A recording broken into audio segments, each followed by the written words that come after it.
મગફળી ઘણા લોકો એવા જોતા હશે BS9 ના માધ્યમથી ઘણા લોકો લાઈવ નિહાળી રહ્યા છે કદાચ શહેરી વિસ્તારમાં વાતી હશે એને ખબર નહીં હોય કે આ મગફળી પકાવવા માટે કેટલી મહેનત કરવી પડે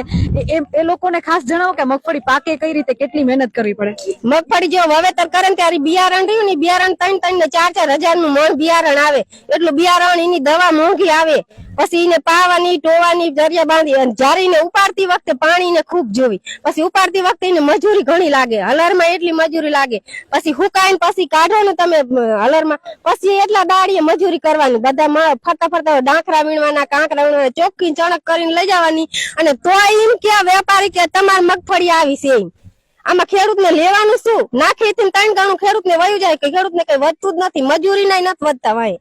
અને તોય આ રીતના સરકાર સમજતી નથી કે આ ખેડૂત ઉપર જ આ બધા મોટા માણસો બધા જીવે છે ખેડૂત નું ન હોય ને તો મોટા માણસો ક્યાંય ગોતા હાથ નું આવે આ ખેડૂત ઉપર જ જીવે છે બધા